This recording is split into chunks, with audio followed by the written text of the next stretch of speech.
Today I will be making pasta with beef short rib, but I'm gonna try to make it as simple as possible so that you don't need to go on an entire shopping spree for one recipe. This is a cut of short rib. Something special about this is cook it medium rare, it's going to be very chewy. If you cook it well done, it's also going to be very chewy. But if you cook it for slow heat for a long time, it will, the muscles will break down and it'll be very, very soft, which is exactly what we're going to be needing. So I'm just going to remove the bones and then we'll get this into a pot. Okay, so I've separated the short rib into bones, which we're going to put in the stock but not eat, because they have lots of flavor in them. Meat and fat, which we're going to we're going to put in the pan and just use the melted fat as oil.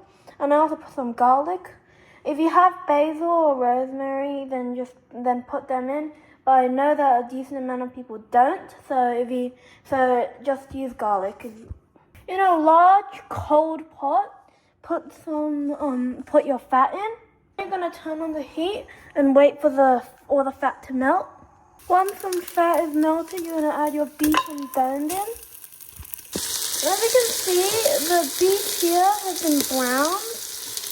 Once all the beef is like that, flip them over. Once it's been browned on all sides, add some cooking wine. And add some tomato paste or crushed tomato to it. Alright, then you want to add some beef stock.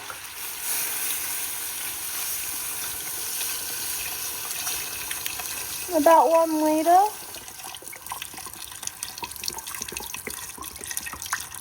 So you can see how it just touches the top of the meat. If it ever goes below that, you want to add water to it and then leave it simmering for about 4 to 5 hours. Then you're going to season it up. If you don't have that many, if you have seasonings, just use whatever you think is good. But if you don't, then salt and pepper is fine. After about 4 hours, you can see that the beef has like kind of melted apart.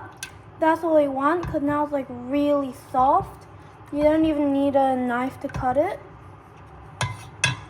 Then put some pasta in boiling water and wait for it to cook. Once it's al dente, strain it and put it in the pot with the sauce. Normally this is a pot where I put Parmesan cheese in, but unfortunately I don't have any Parmesan cheese at home. But this tastes good enough anyways. Alright, it's time to try it. To grab a scoop with the pasta and the beef.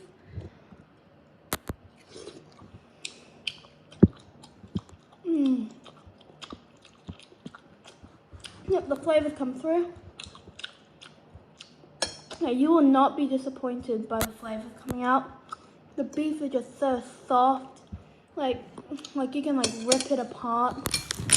You can just pop you can just rip the beef apart with your hand.